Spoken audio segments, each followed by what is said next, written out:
We're going to go ahead and get started just because we have a lot to cover this morning. Just so you all know, we are recording this. Yes. And it's only showing the screen, but we had a lot of people who couldn't be here teaching Sunday school, or Moshe and Wellington also wanted to be able to see what we're saying about them, kind of. Fact checked us, whatever that may be. So we are recording this. Are we going to post it as well? Yeah, I think Josh will probably put it on YouTube once it's so you can always go by, and we'll do this every single week for the next 2 weeks after this. Okay. First, let's go ahead and start with prayer. Father, we give you thanks for today. Lord, we are so blessed for the congregation, for the people of St. Mark's, and for the people that you placed Kashasha on your heart. We're very thankful for the village of Kashasha and Moshe and Wellington, who is just the hands and the feet in that village, and just doing good, hard work, Lord. So let us just be here today to be able to speak the words that we need to speak, to just let that Holy Spirit be in the room and to guide us as we figure out and have you place upon our hearts where we go with the village of Kashasha. And all this we pray. Amen. Okay, so really quick before we get started. So the purpose again of this mission trip was not to go and get on the ground and start working. You know, we knew what we were going to do.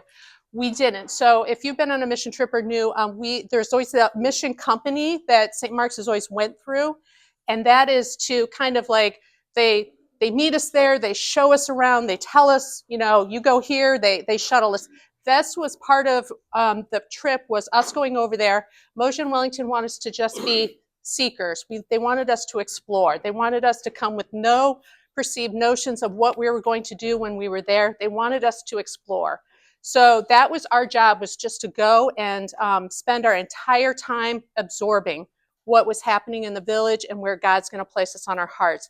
It was mind-blowing. It was 12 days full of our heads were just, because from sunup to way past sundown, we were talking, we were going to all different kinds of places. And so that's why we had to break this up into 3 sessions, because there was so much. So we went there, as you're going to see through some videos and pictures. It's hard sometimes to see their world in their lives through our vision of Americans. We live a very different life. We are very blessed. Sometimes, for myself, not as grateful as I should be. So they are very grateful there. So when you're looking at all this, look through the lens of them in Kashasha, because this is their lives. We did not go there thinking they're lesser than us, poorer than us, because they're very rich in many different ways, spiritually and just relationally. And so those were some big things that we took back, at least for myself, to come back to. So just kind of wanted to put that all before we go ahead and get started. And just so everybody knows, it was myself, Amy, Mary, Pastor Robin, Tim, and Stella, I don't think is in here. And Stella, the 6 of us went along with Moshe and Wellington. And you folks, Tim, Robin, and Mary, anytime, feel free to speak up. So we're going to go through, we're going to talk about Tanzania, Kashasha, and the school primarily today. And then next week, Mary and Stella will talk about the Hakima Girls School, which is the secondary school. And then the last week, Pastor Robin and Tim will talk about what we call our synod here. It's they call diocese in Tanzania. We'll talk about the diocese, some of the ministries they have, with the clinic being the big one, the medical clinic. So that'll be the next couple of weeks. And if you could hold your questions till the end, just so we can make sure we get through everything. I know a few of you need to get off the bell choir at whatever time. No offense taken. Go ahead. So Caribou. Before we left, we met with Wellington and Moshe, tried to learn some terminology just so we could we didn't want to be Tanzanian, obviously, but we wanted, what are they saying? We want to be welcoming, just kind of immerse ourselves into that culture.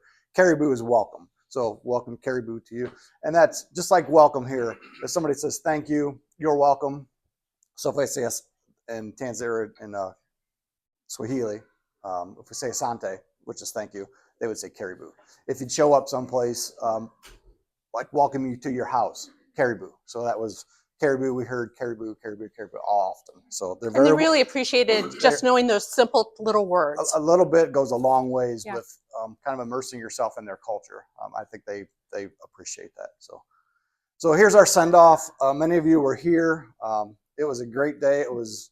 I know I can speak for myself, and I'm sure I can speak on behalf of everybody else. We were really touched by the number of people here that came for prayer and send off. The preschoolers came up. It was special. They gave us all. They made a picture for us that we took with us. So we actually talked about it quite often during the week we were gone. It was pretty cool. So our trip, we started in Detroit, and here's some happy pictures of us getting on the planes and getting ready to go.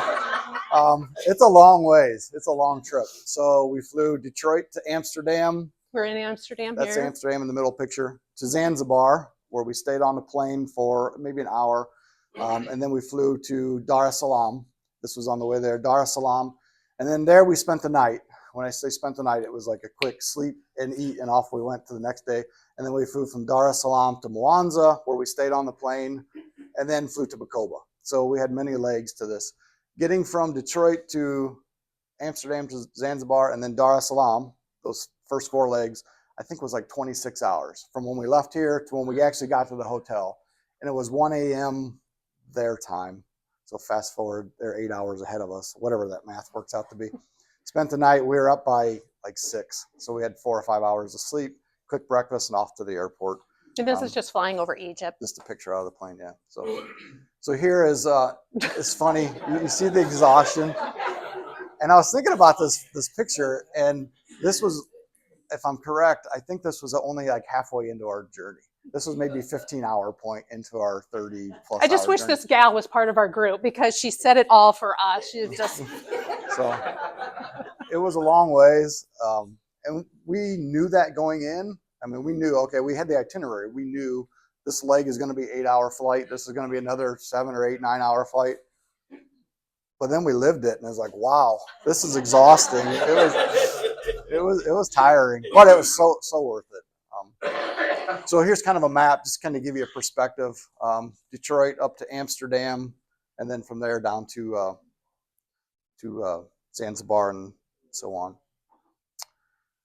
That's where Kashasha is located in Tanzania. So we flew across the corner over Egypt. Yeah, down, up, over, and then cut through. Yep, here. Down there. So, and then that kind of gives you a perspective of the size of Africa. It's huge. I mean, it's massive, and we just saw the tiniest. We had no idea how many countries can fit in Africa. It's that big. So then there's Kashasha. So we flew. Yeah. So there's Zanzibar, and then we flew to Dar es Salaam. You can point to that. Yeah. And then we flew up to Mwanza, which is clear up in the top corner, Lake Victoria, the freshwater lake. They get a lot of their fish from, Kashasha is really close to that, maybe a half hour, 45-minute drive. A lot of fish comes out of that. So we flew to Mwanza and then flew across the lake to Bacoba. And then from there, we took a drive into Kashasha. So there's Kashasha. Bacoba is up in the upper right corner.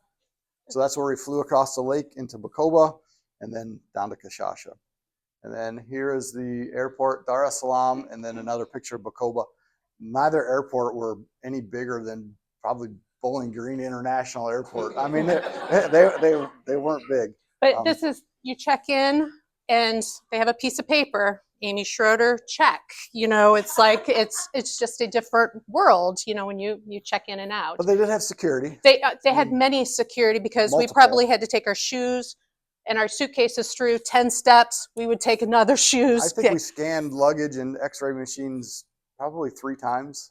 You know, where we check in, go through security, and you're done.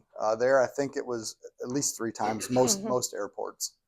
So that's just kind of give you we flew on a pretty good sized jet out of Detroit. Once we got to Africa, this prop plane is our mode of transportation, which was fine. Quite rickety and loud, but it got us there. It did. So we were welcomed by the Bacoba Lutheran Church choir when we landed. We were in Mwanza, our last leg before going across the lake to Bacoba, And in Wellington, we had to stay on the plane. They had to refuel. Passengers got off, some got on. It was maybe 45 minutes to an hour. We sat there. And Wellington turned around and made a comment to Amy. It's like, I've got a few friends that are going to meet us at the airport. And that was it. It was just kind of nonchalantly, hey, I have a few friends. Okay. Well, we landed and the entire Bacoba choir was there. So that's a picture of us outside the airport. And then here's the picture of the choir. And I've got a quick video I'll play. This is just a snippet. They sang for us. It was incredible. And then they came through and welcomed every one of us. Caribou, caribou, caribou, welcome. Hugs and just one by one. And this went on. This is just a 30-second video.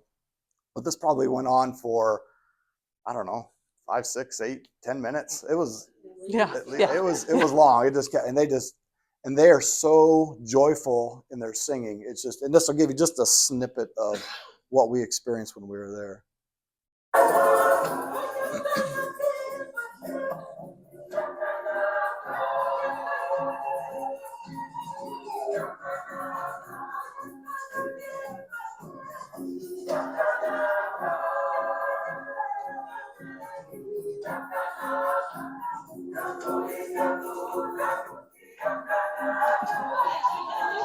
I know.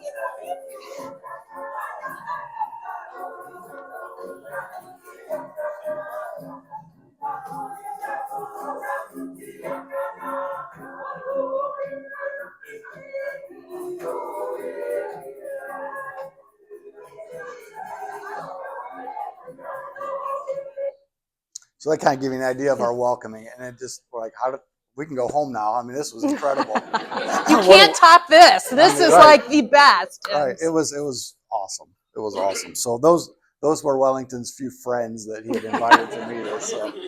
So they met us, and then we left them. So there's some discussion on this. I don't know the facts. So if there are any long-term choir members, maybe Wellington sent us a photo and said, hey, these robes were donated by St. Mark's years ago, back in the 80s or 90s. And this is the Bacoba Lutheran Church Choir. And even Summer still, she was the main singer. She's, was So this is an older picture. But talking to some folks that have been here in choir forever, they said, we don't ever remember having robes like this. So whether they were or whether they weren't, leave it to your imagination. But this is the picture provided. And that choir came and sang at Yes, St. Mark's they did. next door. Yes. Maybe in 2007. Yes, early 2000s. Yep, they were here. So, but they were incredible, and man, to sing, the joy that comes out of them from singing is just, it was incredible. So then we went, we left the airport, Bacoba Airport, followed the choir, went back to Wellington's mom's house for a lunch. We had a lunch planned, and they sang for us some more. They show up, and they're all there. There was a tent and lunch, and they sang several songs for us. And so you all know about the crosses. The interesting God moment of this was all of our luggage was gone. They had already started taking it because Moja wanted to leave and go to the village to make sure, because she hadn't been there in several months, to make sure everything in great Moja form was in order. And so she had left, and we're like, oh, we wish we could have given crosses to the choir. And thanks be to God, there was one suitcase and one vehicle still there. We had enough crosses in the suitcase for this choir. So we were able to take pictures and literally, God bless you, and be able to give the crosses that were made by Jeff and, helped by Ed and many, many hands. So it was, and then this little girl, we were able to give her just a little cross. So it was, when we thought the choir singing was the best thing, then we went to this, a best thing. So it was, and they were so joyed to receive the crosses. So a really cool thing with the crosses too. So we gave them out throughout the week. We gave them out at the Hakima Girls School. We gave them out here with the choir. We gave them out at church after worship on Sunday.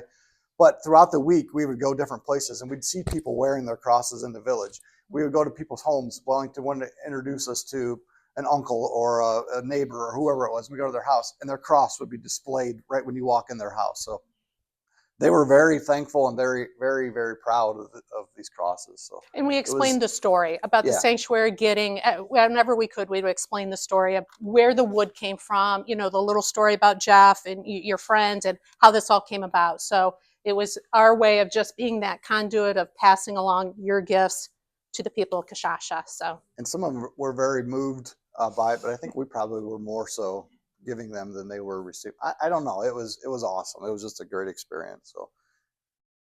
So then this is still at Wellington's mom's house after lunch. the Muslim. Oh yes. So you can see the gal in the red. So the big denomination. There's Muslims, Lutherans, and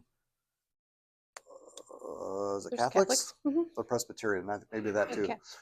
They all live together and there's no separation. There's no.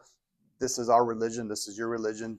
Don't cross lines. You can see here, and even at the schools we went to, in the villages, you'd see Muslim folks living among Lutheran and Catholics, and there was no animosity between them. And so we were here. The Lutheran choir was singing. There were Muslims here enjoying the lunch, singing, That's dancing. relatives, right? I'm sorry. We think that's, you guys fact check us. We think this is also relatives of Wellington. I think it was a relation of Wellington, Yeah. the Muslim guy. Yeah. So this is just another quick video of them singing and dancing following lunch. You get to see Pastor Robin's dance moves.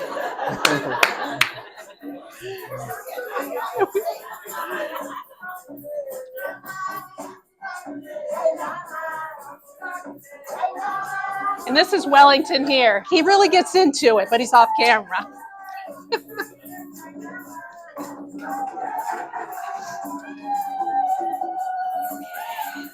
I loved her. I tried to have her teach me.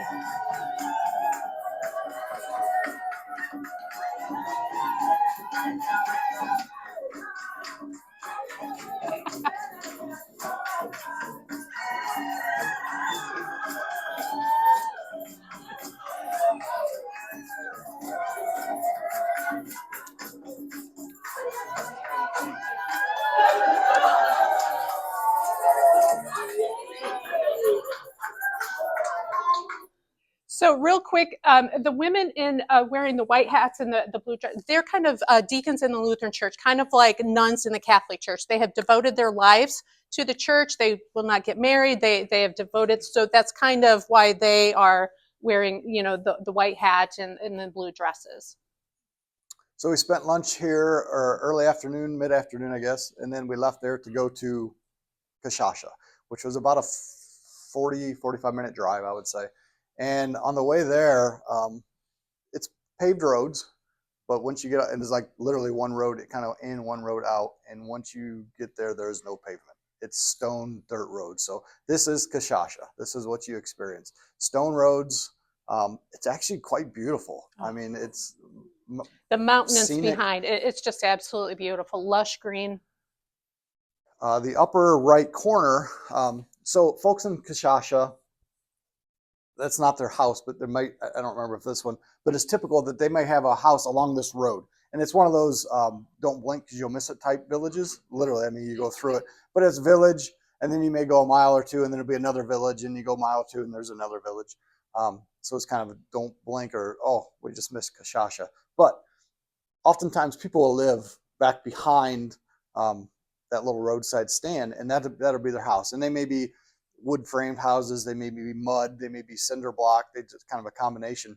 But then they'll set up a stand in front of their house and sell whatever it is they have to sell. It could be bananas, it could be they cook a meal or cook rice or cook corn, whatever it is that they have, and that truly is their daily bread. They sell whatever they have available to the other people passing through or residents in that village. It's kind of like a trade-off thing, and then they'll use that to go buy whatever it is they need for dinner. So tonight we're going to make chicken with vegetables. Well, where do I get vegetables? They don't have a Kroger to run off to or a Meijer or whatever. So they'll go to their neighbors and buy beans or corn or whatever it is from there. So you'll see a lot of these places, they'll have the house kind of behind, and then they'll have a little stand out front selling whatever it is they have to offer. Just a few facts about Kashasha. Population 7,000 to 8,000 people.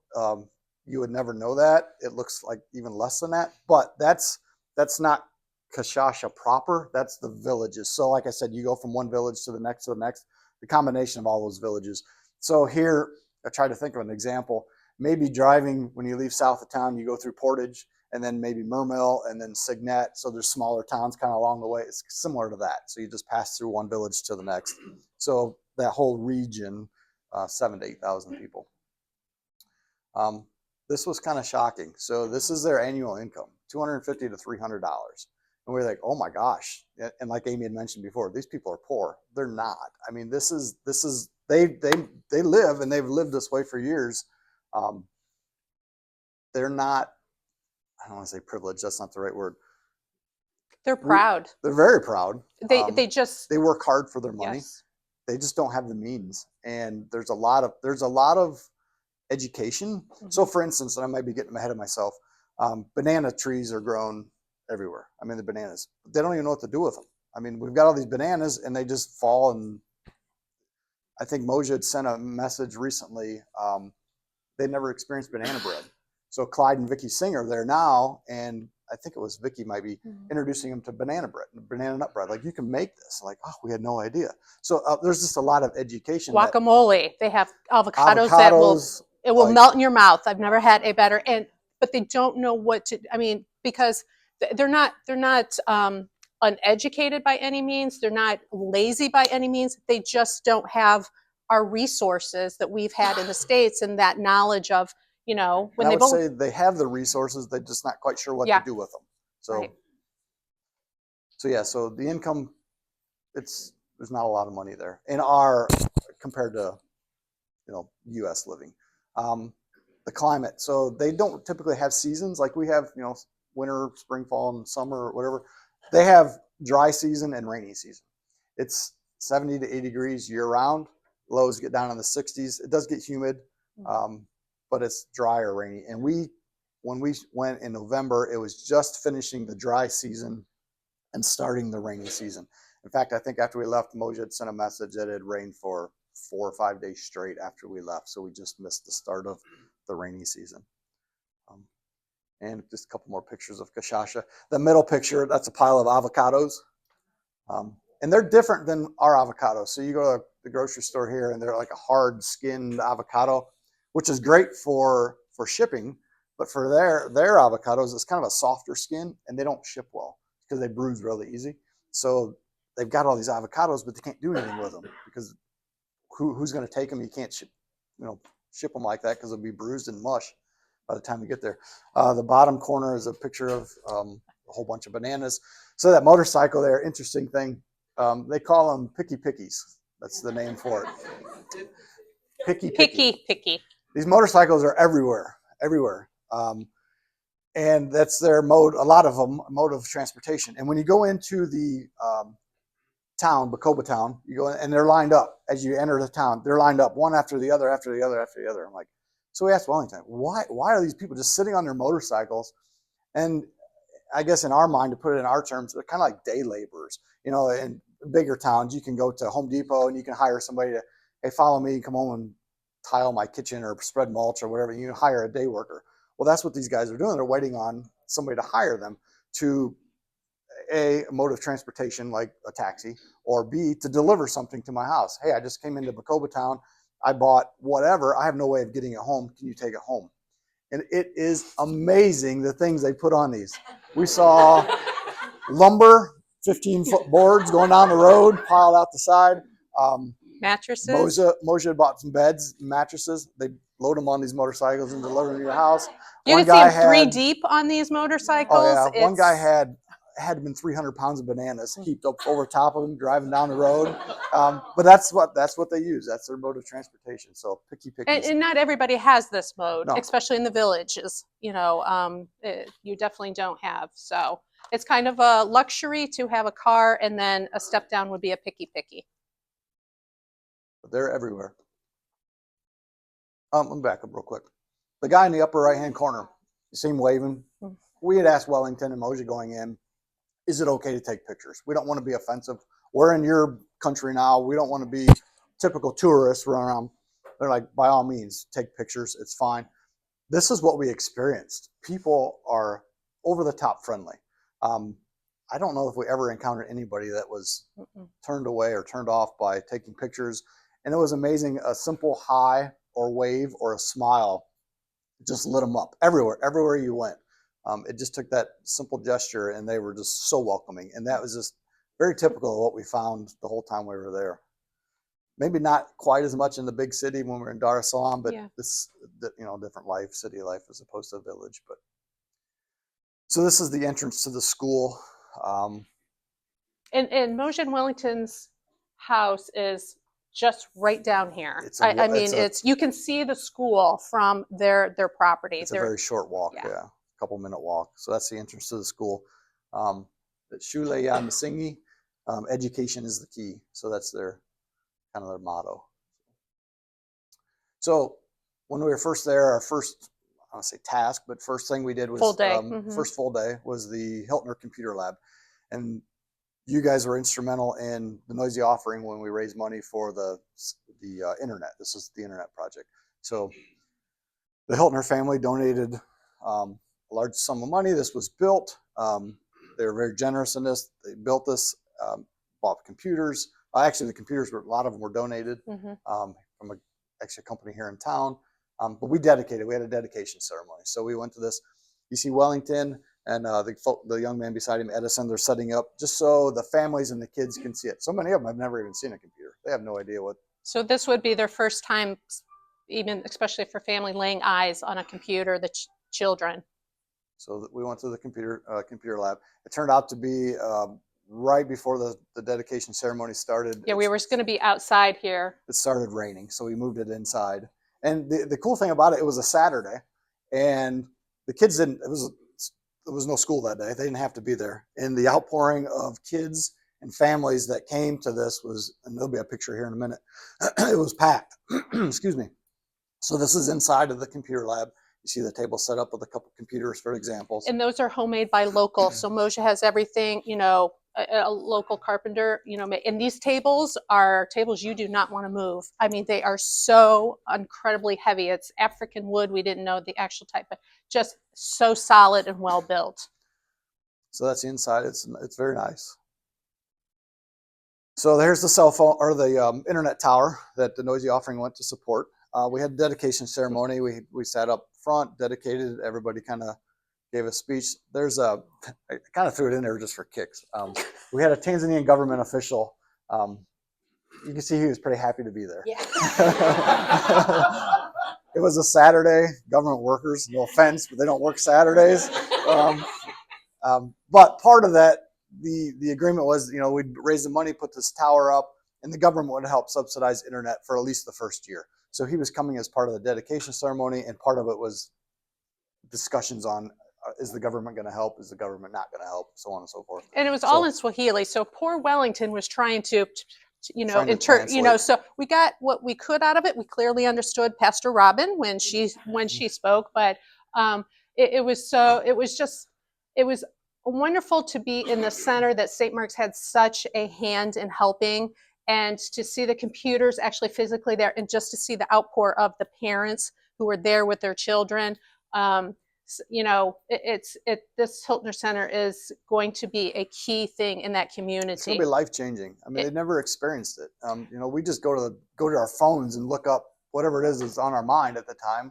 Well, they'd never seen a computer. So to be able to have the internet at their disposal now is going to be. And one thing that will help them, and Mike will go into more about the education shortage of teachers. This is one way that they can use YouTube, or teachers anywhere in the world, to be able to teach, because they need the bodies in the way to just help the students learn differently. So, if we talk about going on YouTube and just streaming, theirs is going to be, I think, much more focused and centered on what they're going to be learning to help them educationally wise.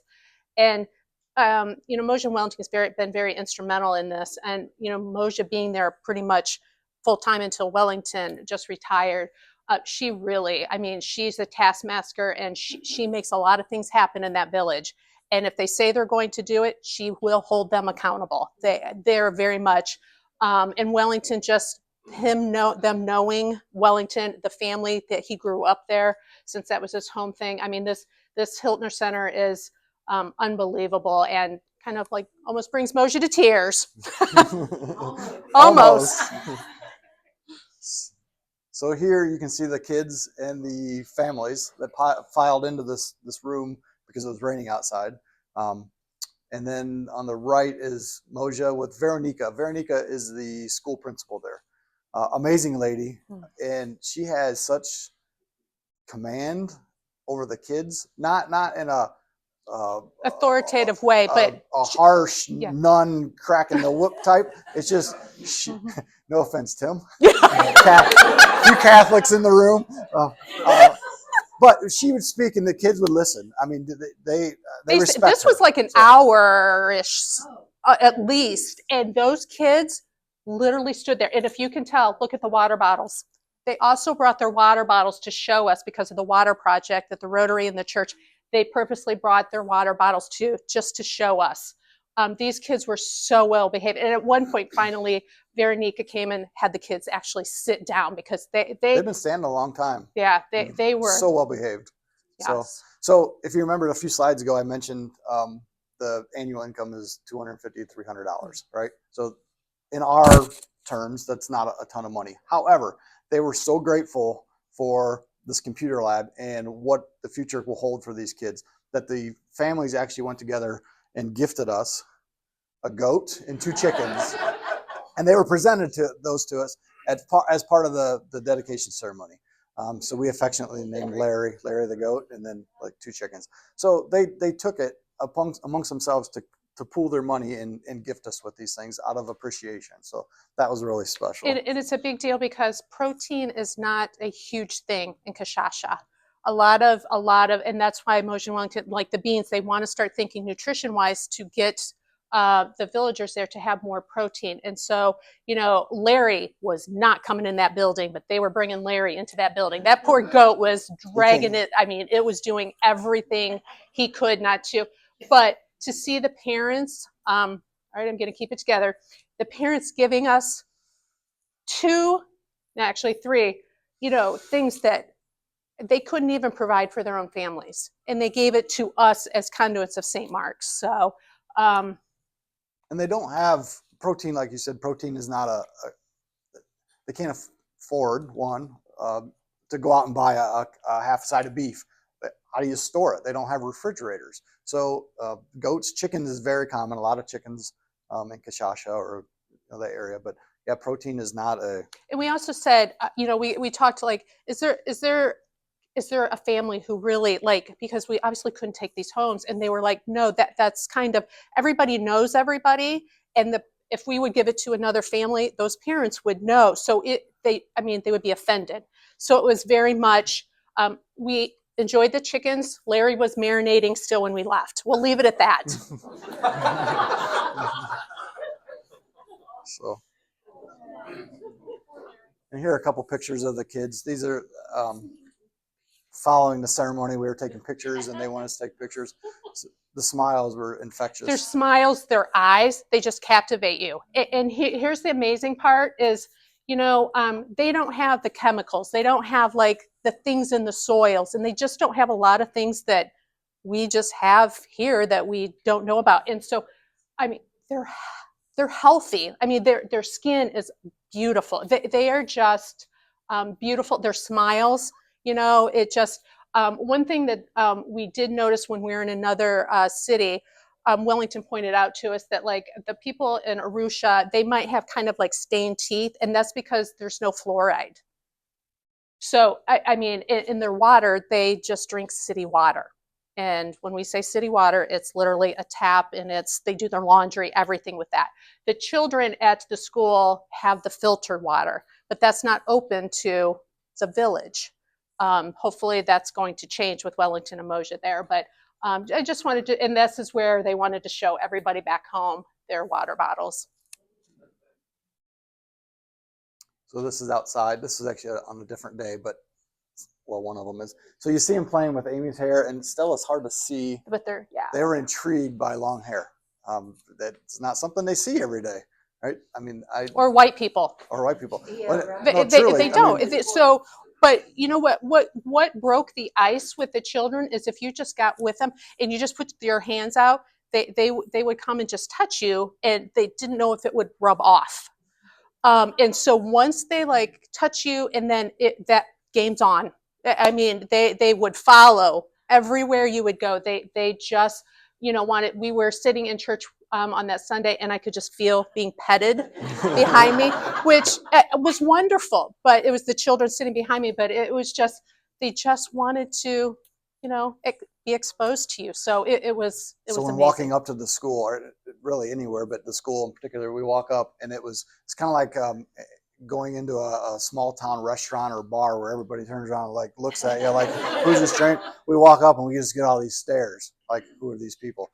So we'd smile and wave. That was all it took. And it was smiles, and just break the ice with these kids was that was it. Like I said, a smile went a long ways. So here's a few more pictures of them. So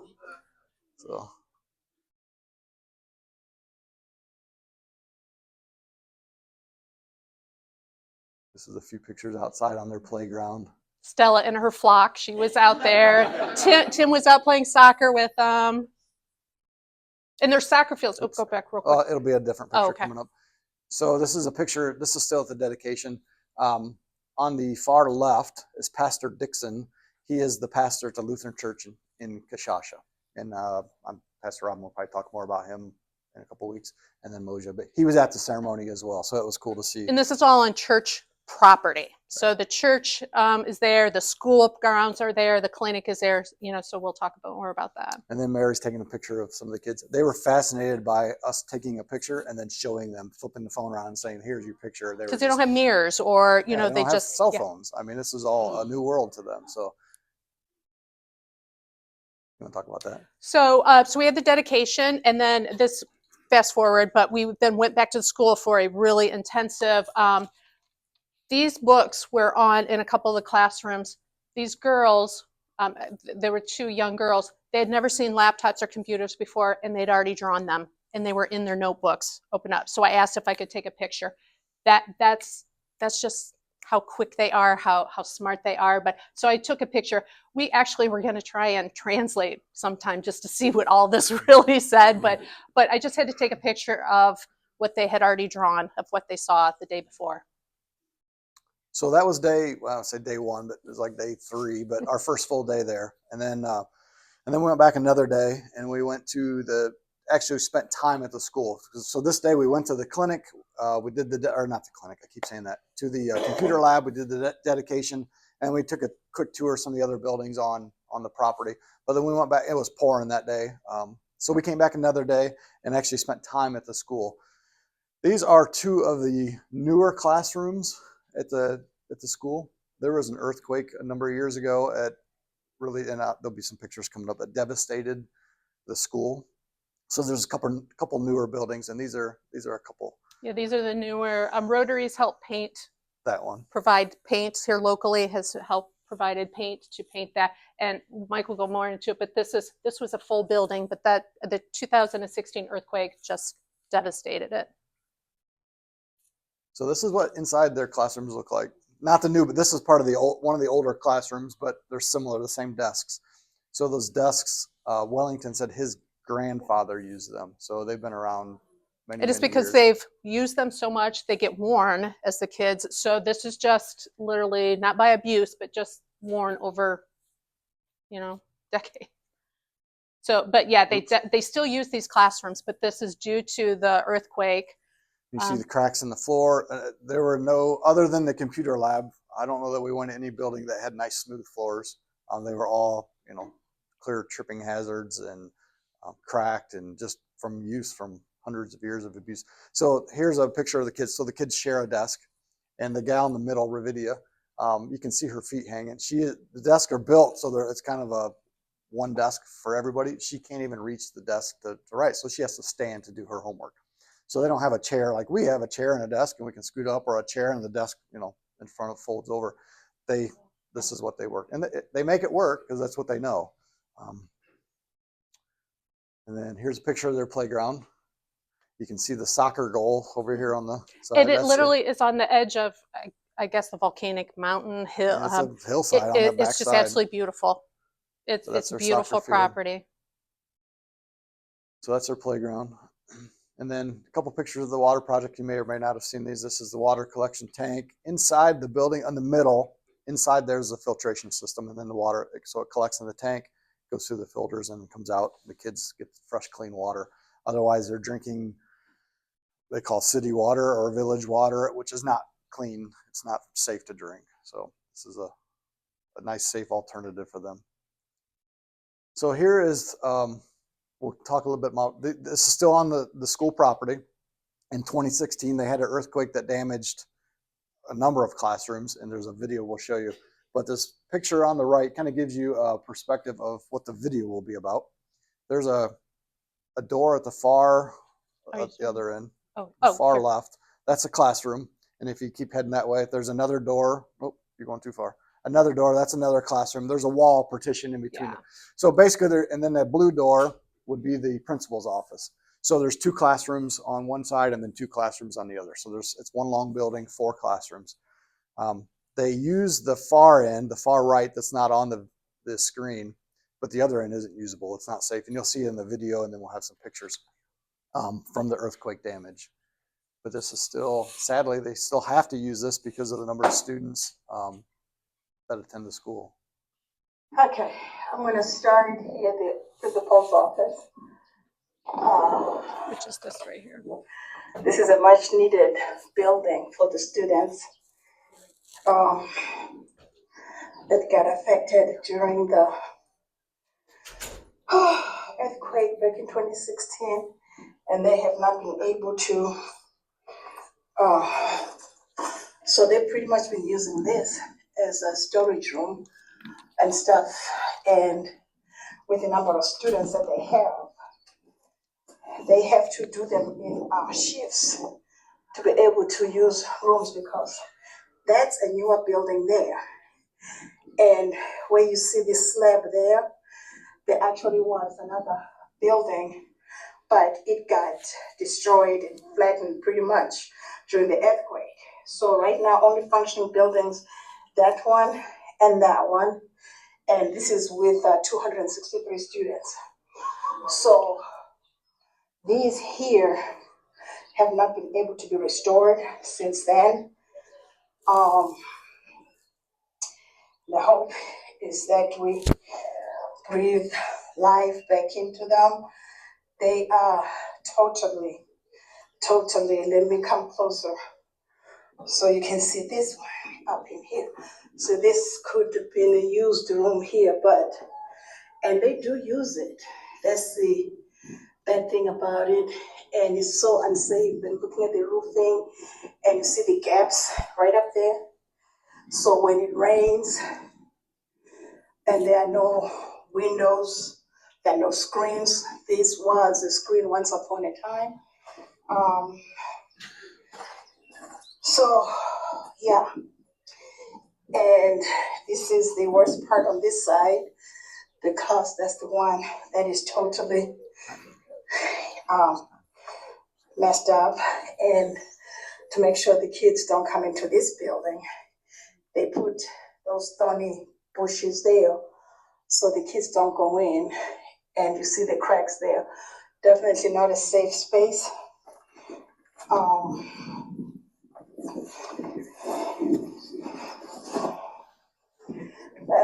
This is what it looks. Look at the roofing. If I can bring that closer, yeah. So they've been using them, except for this very last building here, this room here, because they need the space for the students. But look at that. This one, the whole side is chewed out completely.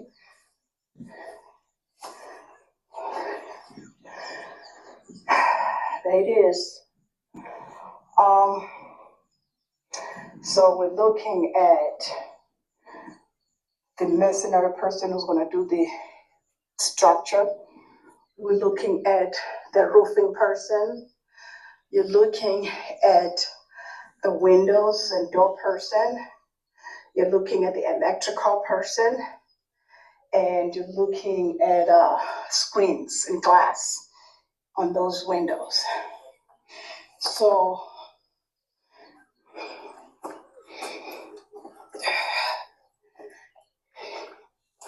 they do have the space, but let me come closer so you can see the foundation. on this building, here, as you can see, is totally flattened. All that's left is the foundation of what it used to be. So right now you have 1, 2, and then I think somewhere in between that is a room that the teachers use. And even the principal, that is her office there. But because of the building, she usually uses that room over there. So this is our mercenary person here. Oh yeah, I forgot. Oh yeah, I did mention the roofing because not only looking on the inside, but on the outside as well. And then looking at those steps. See, not good. Look at that. They also have to be up to code because I look at that one. That one, trust me, my legs can't get up there. So God is in control, but you know what? We are His eyes, ears, legs, feet, and He has entrusted us to do just that.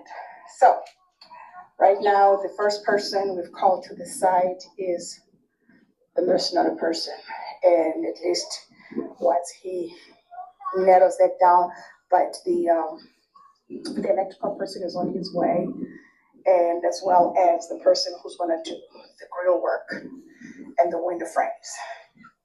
So here we go.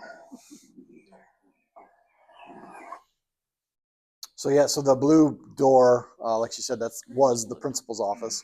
She's now using the water filter storage room, the filtration room for her office. So they're making do. I think the interest. What time is it? 10:30. Okay, so I have to get moving. Yeah. So just a few more pictures of the earthquake damage, similar to what she just showed in the video, but these are pictures. It's really devastating to see it. And like she said, the other half, this is the worst. So there's, like I said, 4 classrooms in this long building. These are the worst at this end. The other end isn't much better, but it's still usable. Shouldn't be, but it is because they have no other choice. That's inside the picture. It's a little girl Ravidia again with Amy, her little buddy. And there's the foundation or what's left of the building that kind of hard to see. Right between those 2 buildings is the water, to kind of give you an idea. That's the water filtration room, and where the principal's office is. And the Hiltner Center's right behind this building. Yep, right behind it. So it's just kind of all on the. And this is the principal, Veronica, her picky. She drives this thing like none other. With a dress on. You got it. A couple more pictures. There's the foundation of the building. They lost the roof. You can see light. I mean, there's holes in the roof. And so then we move on to the food. So we joked and laughed that this was like a Dora. We have here Dora designated outdoor refreshment areas. All the kids walking around with their cups and drinking it. But what they're doing, this is their lunch, and they all bring a cup to school, and they get what's called, and there'll be a slide for it. It's called ugali, cornmeal and water. It's like a porridge, and we actually had it one night for dinner. A different. It was ugali, but it was a more solid form. This is literally a liquid kind of porridge soup. You can drink it out of their cups. Yeah. And you'll see some children don't even have cups. That is by their choice. They don't bring their cups to school because they just won't eat it. And that could be their food for the day. So it is, and as you can see, it's just very liquidy. Those kids could walk around for at least an hour just sipping this. But when you're hungry, you eat it. Right. It's just cornmeal and water. And if you don't add a sweetener or a salt, so if you don't add sugar or honey or salt or something to it, it doesn't taste that good. So many kids they'd rather not eat than have to eat that. But that's what they have. And it's a staple of Tanzania. Mm-hmm. And we did have it one evening, but it was kind of cooked in a thicker, almost like rice, but even a little thicker yet. But we put vegetables or something over it, like a stir fry. And I don't know that I would eat it like this, but that's what they know. So here's the school kitchen. They serve ugali out of this kitchen for 263 kids every day. So that's what they have to work with. And they regulate. They're so masters at regulating food by the campfire. They know that fire and that heat like none other. But this is their sole cook for the school. We think that this, if you guys, we think that was the cook. Was that the cook? I can't remember. So yeah, it's right in by the watershed, and that's where she cooks the ugali every day. Yep. And a lot of the classrooms, they have to go half days because they don't have a classroom. So they're not getting the full education for all the students because of the shortage in space. Correct. Due to the number of students. So the teacher-student ratio is 50-1. They have 50 students to every one teacher. So given that and given the number of classrooms available, some kids have to go afternoon or morning. So they're not getting an entire education because they can't. They can't accommodate it. So part of the process is to revitalize the campus, the buildings, and hopefully do something with the food source. So shortly after we left Wellington, this is amazing that this went up, and there'll be pictures, it went up so fast. Part of the food insecurity solution is to provide a greenhouse and a garden where they can grow some of their own vegetables, eventually fruits. They'll plant some fruit trees, so on and so forth. And the kids and teachers can have a stake in it. They can pick out what they want to plant, what they want to eat, and the cook will incorporate that into the ugali or as a side or something, so that the kids have other opportunities to eat something than porridge. So they're building a small greenhouse that are going to start seedlings and eventually plant in the garden. These are the few of the items. He said they're starting with the beans, okra, tomatoes, cucumbers. And then this is a real quick video of them digging out the area for the foundation.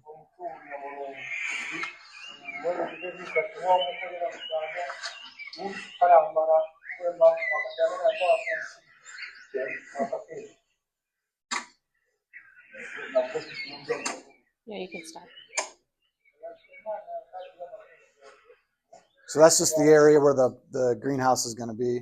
And then they started constructing the greenhouse. This happened like right after we left, and it just got completed this week. So it went up really quick. So you see the greenhouse. It's nearly completed greenhouse. This is inside it. You see the seedling or the flats they're going to start growing vegetables. And then there's a rain collection system so they can obviously irrigate the plants. So they got a tank, they'll collect the rainwater, store it. And this is just the beginning. There's so much land on the property that they hope to just, have the trees, to just anything to feed those children in that Wellington and school. Moja went to the school and said, we want to help. What can we do? And the school provided this piece of land that said, hey, you want to put it up here? So it's on school property right outside the classroom, so the kids can have a part in it. So parents are required in Tanzania to pay 10,000 shillings or $4 and roughly four and a quarter, and provide cornmeal for the ugali. Every family's required, and that's not a school requirement, that's a government requirement. Not every family has access to cornmeal. If they don't, then they have to pay a little bit more.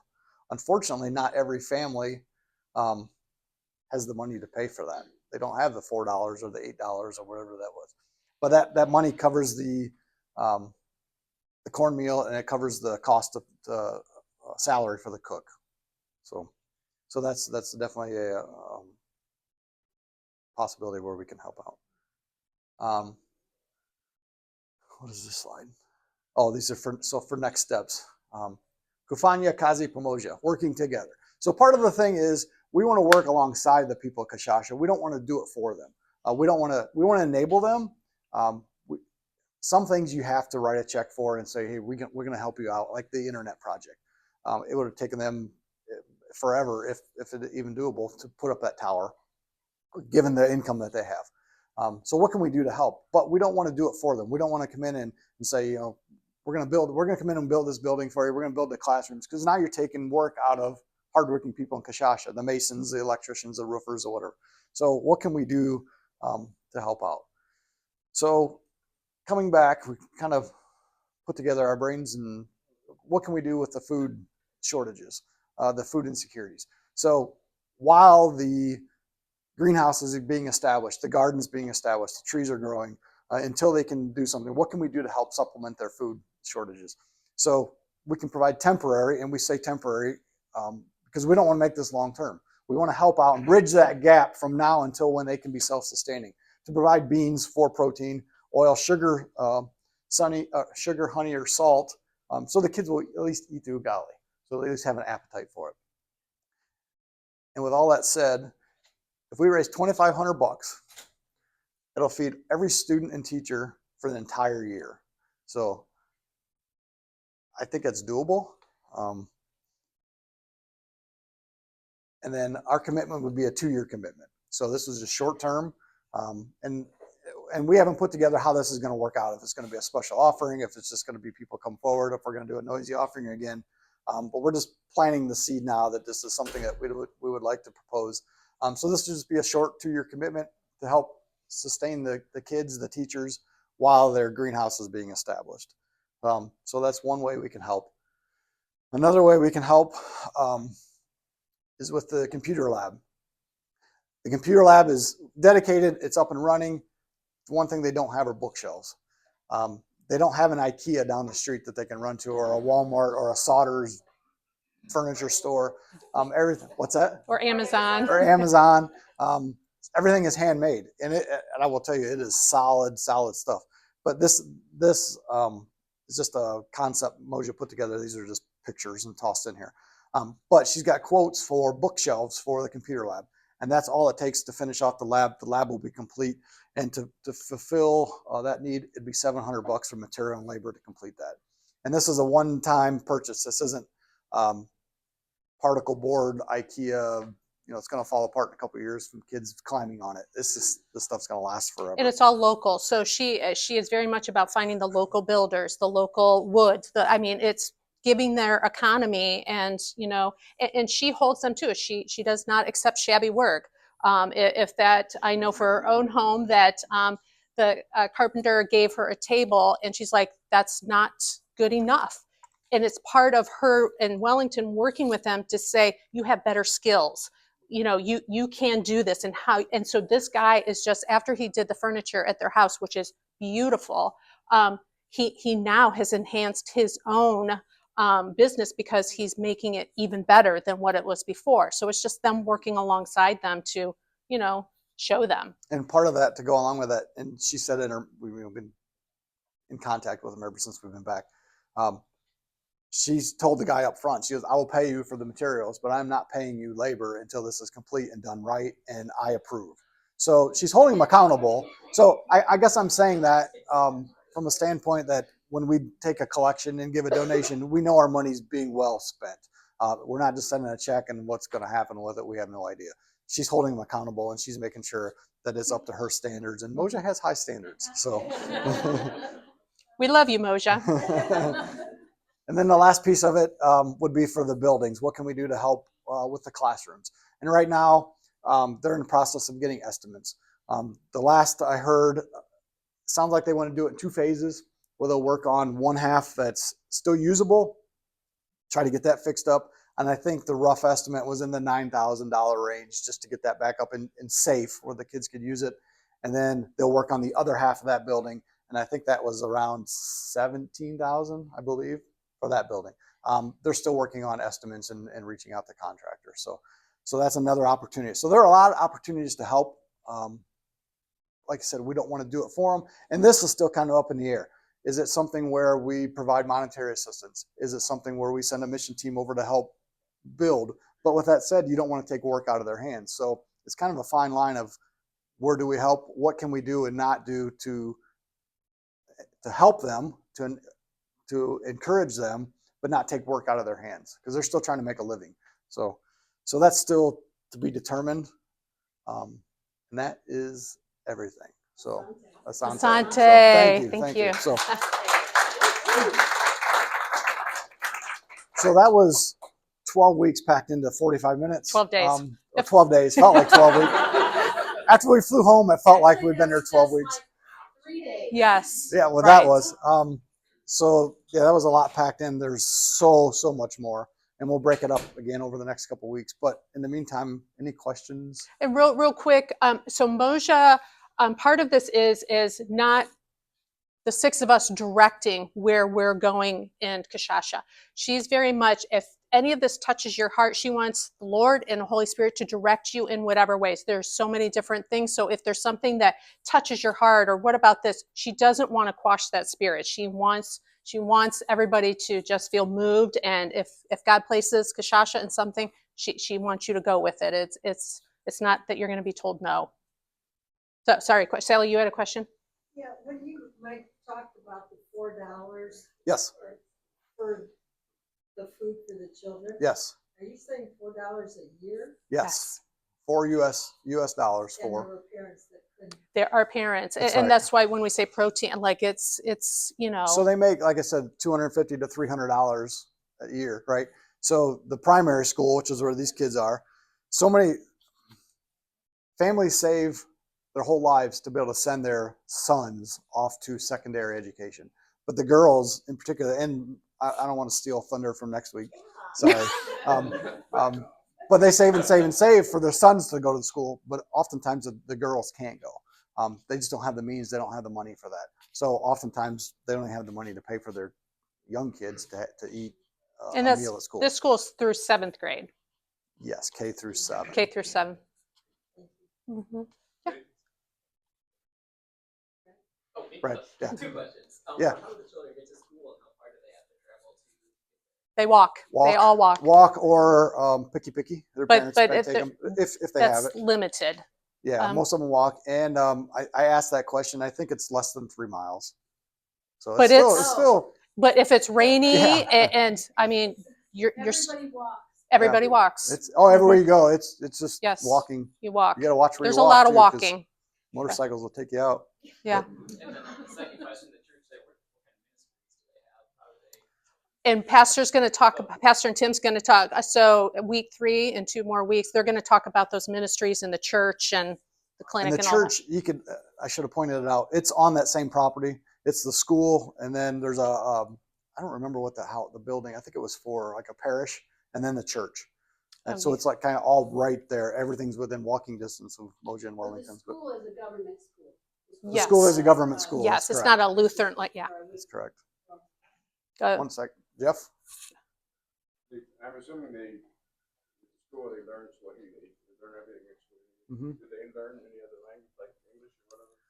And that's also what the internet is going to be life-changing for them. They want to be able to. So again, we don't want to steal next week's thunder, but when they leave here, they don't speak English. To get into the Hekima all-girls school, they all speak English. It's amazing. They have beautiful English, but the girls, mostly the girls who don't carry on or able to carry on education, they really don't speak English. Yeah, Swahili's. Ed? Their water source, I saw, looked like an each spout going into that tank. Mhm. Do they purify that, or do they have wells? Where do they get their water? There's a filtration system in that room. From the rainwater? Correct. Rainwater, yeah. When I was there about 2 years ago, Yeah. they had no downspouts, they had no east spouts, and their annual rainfall was around 11 inches. Wellington had actually contracted to have a hand-dug pond where the children would go to fill their antifreeze containers for their daily water.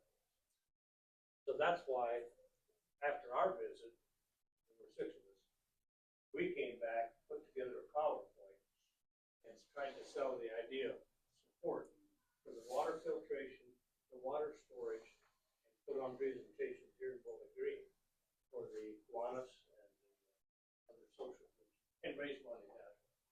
That water filtration is an RO system, reverse osmosis, that you see on ships.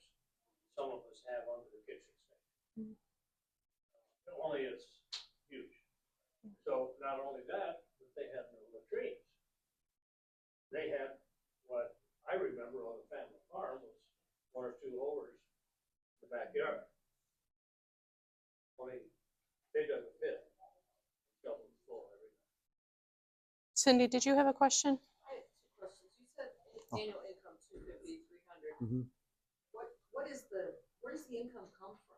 What is By them selling their goods, whatever, or a seamstress to make uniforms, or yes, Oh, it's yes. very much trade, because you don't have the stores, you don't have storefronts, You do have storefronts, but it's in their home selling the avocados. So that's how they get their money. How are the picky pickies? Are they gas? Yeah. Yes. Is there must be gas stations or something there? So, 45 minutes in town. Yeah, in town. So we were going into town one day and we stopped to top off or to get us enough gas to get to town so we can fill up. And it was a little roadside stand. A guy came out with I think it was a bucket or And a little it wasn't funnel. it wasn't a gas can, I'll tell you that. But he came out and just put a couple gallons in, just enough to get us to town, and then we could get fuel when we were there. So somehow they bring it back into town and they can provide it because the motorcycles just have small tanks, so they don't take a lot. But yeah, so they don't have gas stations necessarily. I don't know the average family size, but yes, so it's very much, that's why Wellington went back to his home. That and so his aunts and people have surrounding property, but I mean it's very much the culture in Africa that you live together, you take care of each other. Amy, if we're living together and you have something happen, that whatever I'm making as an income, I'm helping you. It's not my family, your family, even though we're all related. You are one unit. The other interesting thing too is they'll bury their deceased loved ones on their property. They don't have cemeteries per se. If you can afford, if you have property. Right, if you have property. So for instance, at Wellington's, his grandfather, and he's got some uncles and some relatives that are buried. His father. His father. So, and you'll see a little, kind of above ground, they stick up a foot or so tombs, and there might be a grave marker or something. But with that said, that property always stays with the family because who's going to want to come and buy a property with some strangers buried? It's like you're buying a cemetery. Nobody's going to want to do that. So it just gets handed down from generation to generation. Hope is that your kids will take on that property and then they'll pass it on to their kid and so on and so forth. So once it's in the family, it stays in the family, ideally forever. Unless it's sold. Mm-hmm. So what were your accommodations and how did you have safe water? We stayed with Moja and Wellington, who are members here at the church, and so we stayed with them. And so before Moja 2 years ago started, because their home also was in rubble, so she has spent the last 2 years trying to get their home back up. So they have water filtration at their home as well. We drink a lot of bottled water. Yeah, bottled water pretty much everywhere. Unless we were at Moja and Wellington's, we had bottled water everywhere, and that's the norm for a lot of them because the water isn't safe. Yeah. And so they'll buy water bottles. Dave. So if we were able to get a lot of chickens over there, do they have grain to feed the chickens or take care of them? Not really. So it's funny, you'll see corn at somebody's house, but we think corn, rows and rows of corn in a garden or fields. They'll have a stalk here, or a stalk here, or a stalk here. It's just very random. And that's one thing at education that Wellington's really trying to work with them. If you grow rows of it, we can pollinate better and so on and so forth.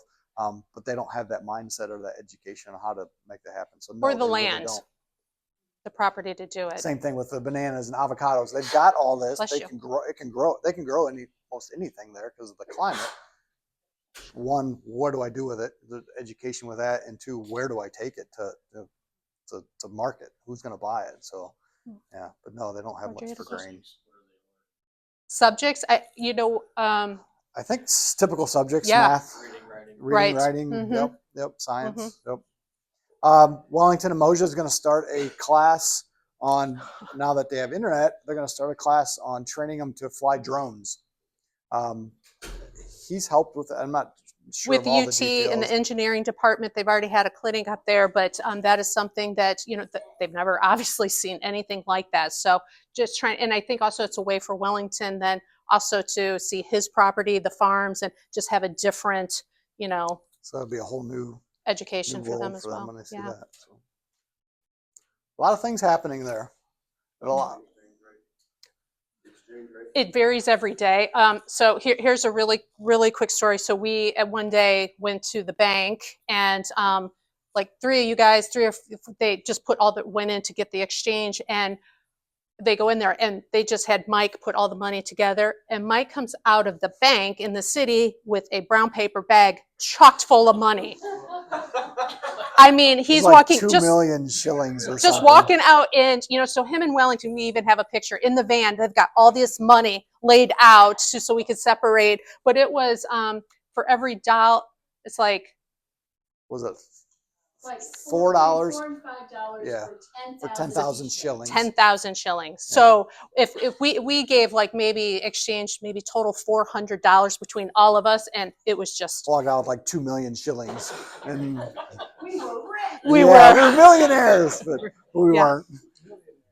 But their bills, they have a I don't remember the denominations now. The highest were the pinks. 10,000. 10,000 shilling was the highest denomination they had. So it was 10,000, 5,000, might have been a 2 and a 1, and then a coin. So pinks were the biggest, and so 10,000, that would be what? $2. What was that? Do the math. $4. Yeah, $4. So So you talked about the school being government run rather than Yeah. part of the diocese. What is the form of government there? Is it colonial carryover? I think there's still some of that. Regional, or is it more local to the individual villages? How does No, well, they do have city council, because I was teasing Wellington and say, when we come back, you're going to be mayor of Kashasha, and he's like, no. But they do have local government. But the government, my understanding is, doesn't have a lot of involvement. As you see, I mean, there's just nothing there. There's no infrastructure. There's, you want to expand? Go ahead. Alan and I met with a agricultural official, and they were supposed to be in the business of training farmers, anyone that grew crops. Come to find out, he was not educated in that. He happened to know someone that appointed him. And we didn't challenge him. We could see that there was a bit of an issue. But we learned later, after Wellington and Bosia hosted a dinner at their home to introduce us, that person was fired the next day.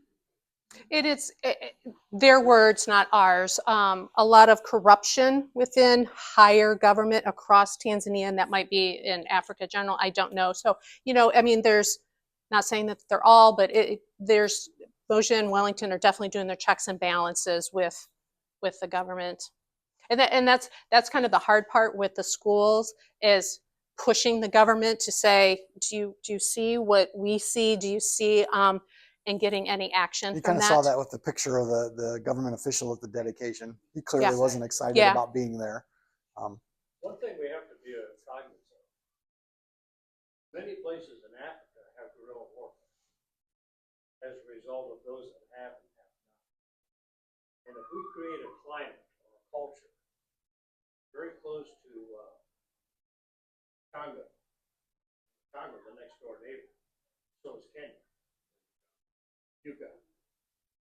Those are very corrupt countries. They're taken over. My father visited about 25 years ago in Liberia, the home of many of the Black Americans in this country today. They had established the Lutheran Church, totally ransacked, burned to the ground within 5 years. So what we're doing is very noteworthy. We have to be careful in changing lifestyle, culture, and so forth, or you soon get people that say, well, I want to live like that. I want to have an internet service. I want to have an indoor fridge. That was an observation I made, that most of these countries in Africa were settled by Europeans. Great Britain was a large influence on Tanzania. The Germans were in South Africa.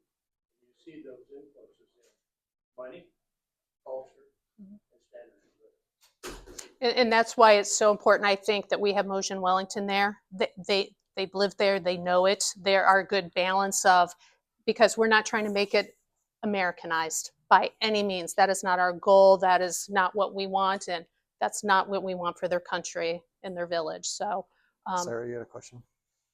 So is it just the elementary school that's government operated, or is it